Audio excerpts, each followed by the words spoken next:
គ្រាន់តែមេធ្លាក់ភ្លាមមកបងប្អូននឹកឃើញមុនគេគឺជាម្ហូបបែបនេះអញ្ចឹងទៅមកម្ហូបហ្នឹងគឺឆ្ងាញ់ណាស់ជាពិសេសការធ្វើហ្នឹងអត់សាំញ៉ាំទៀតដោយសារតែយើងមានតែបន្លែតែបន្តិចតួចទេហើយបន្លែ3 4មុខដែលខ្ញុំយកមកផ្ទាប់ហ្នឹងណាគឺត្រូវរសជាតិគ្នាណាស់ជាមួយប្រភេទបុកត្រីកំមុំបែបហ្នឹងណាបងប្អូនត្រីចំហុយពេលនេះគឺខ្ញុំទិញអស់ 5,000 រៀលហើយត្រីហ្នឹងនិយាយទៅបងប្អូនគឺគេយកមកថ្មីអញ្ចឹងសាច់ត្រីអត់សូវប្រៃខ្លាំងទេគឺយើងចៀនឲ្យវាក្រៀមទាំងសងខាងមកណារីឯខ្ទឹមសខ្ទឹមក្រហមហើយនិងម្ទេសហ្នឹងគឺយើងត្រូវការយកវាមកលេងបែបនេះសិនយើងលេងមើលតែខ្ទឹមហើយនិងម្ទេសនេះវាឆ្អិនហើយគឺយើងអាចយកមកបុកបានណៃខ្ទឹមសខ្ទឹមក្រហមបងប្អូនដាក់ឲ្យច្រើនដូចខ្ញុំអញ្ចឹងមកទៅមានក្លិនឈ្ងុយល្អពេលដែលខ្ញុំបុកខ្ទឹមសនិងម្ទេសនេះមើលថាបានចូលសក់ខ្ញុំចាប់ផ្ដើមដាក់សាច់ត្រីខ្ញុំចៀនមិញហ្នឹងណាគឺយើងបេះយកឆ្អឹងចេញយកមកបុកមករីឯប្រហុកវិញគឺខ្ញុំប្រើរាងចាស់បន្តិចហើយបងប្អូនត្រូវការរសជាតិប្រហុកច្រើនណោះចំពោះប្រហុកពេលដែលយើងយកមកអាំងអញ្ចឹងគឺក្លិនឈ្ងុយទៀតណារីឯគ្រឿងទេសមានដូចជាម្សៅស៊ុបប៊ីចេងចំពោះស្ករគឺខ្ញុំប្រើជាមួយនឹងស្ករត្នោតគ្រាន់តែដាក់សាច់ប្រហុកអាំងនេះចូលភ្លាមមកបងប្អូននិយាយពីថាក្លិនហ្នឹងចាប់ដើមឈ្ងុយចេញមកបដាហើយជាពិសេសក្លិនឈ្ងុយខ្លាំងជាងគេខ្ទឹមដែលយើងលេងមិញហ្នឹងគឺខ្ទឹមសនិងខ្ទឹមក្រហមនេះចាបន្ទាប់ពីខ្ញុំបុកគ្រឿងក្រៅទាំងអស់នេះមើលថាវាចូលសព្វជាមួយនឹងសាច់ត្រីនិងខ្ទឹមលេងចឹងនឹងហើយចុងក្រោយគេគ្រាន់តែយើងច្បាយក្រូចឆ្មាចូលតាមបរិមាណគ្រឿងក្រៅដែលយើងបុកហ្នឹងណាបងប្អូនរសជាតិហ្នឹងគឺខ្ញុំយកបែបរៀងមុតបន្តិចហើយគឺក្លិនចាស់ប្រហុកណា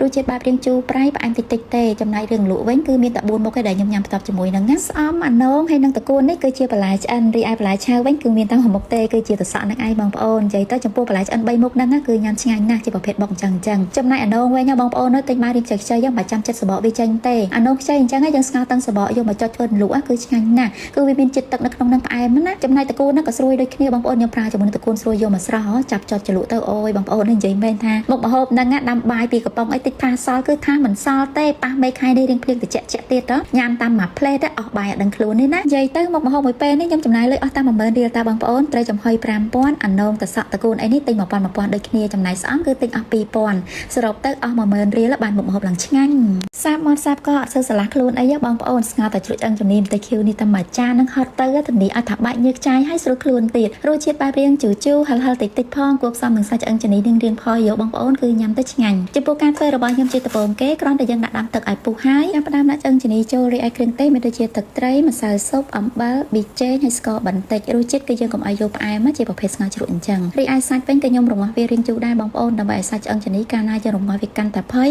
គឺធ្វើឲ្យរសជាតិស្ងោរជ្រក់របស់យើងញ៉ាំទៅកាន់តែឆ្ងាញ់រយៈពេលរងាស់របស់ខ្ញុំប្រើពេល35នាទីពេលដែលខ្ញុំរងាស់មើលថាឃើញសាច់នេះបានផុយល្អគឺខ្ញុំចាប់ផ្ដើមដាក់គល់ស្លឹកគ្រៃរំដេងស្លឹកក្រូចហើយនិងផ្សិតច្បើងនេះចូលទៅតាមក្រោយគ្រឿងកាត់ឆ្អាបហ្នឹងបងប្អូនពេលដែលយើងបង់ដាក់ចុងក្រោយគេអញ្ចឹងគឺធ្វើឲ្យទឹកស្ងោររបស់យើងហ្នឹងវាចេញក្លិនបានឈ្ងុយល្អហើយជាពិសេសទឹកស្ងោរហ្នឹងគឺមានជាតិឆ្ងាញ់ទៀតចំពោះផ្សិតច្បើងនេះគឺខ្ញុំដាក់ចូលភ្លាមទុកវាប្រហែលជា2ទៅ3អំពុះដើម្បីឲ្យផ្សិតនេះវាបានឆ្អិនសិនពេលដែលមើលឃើញថាផ្សិតឆ្អិនហើយចាប់ផ្ដើមដាក់ម្ទេសដែលខ្ញុំបុកជាមួយនឹងខ្ទឹមមកដាក់បង់ចុងក្រោយគេជាមួយនឹងជីរណានិងស្លឹកខ្ទឹមគឺរៀបរាល់ជាការស្រេចជ័យរសជាតិទឹកសម្លពេលដែលស្លោឆ្អិនហើយគឺខ្ញុំចូលចិត្តបែបរៀងជូរលះតិចបងប្អូនរីឯម្ទេសនេះវិញគឺយើងដាក់តាមការចូលចិត្តមិនណាសម្រាប់ខ្ញុំជាប្រភេទស្ងោរជ្រក់គឺចូលចិត្តញ៉ាំបែបរៀងហិលខ្លាំងម្ទេសនេះគឺខ្ញុំប្រើម្ទេសខ្ចីផងនិងម្ទេសទុំទៀតរីឯក្រូចឆ្មាវិញគឺខ្ញុំចំបាច់ចុងក្រោយគេបន្ទាប់ពីខ្ញុំបង់ជីចូលនិងម្ទេសចូលព្រមគ្នាស្ងោរជ្រក់ឆ្អឹងជំនីម្ទេសខៀវនេះរសជាតិបែបរៀងជូរហិល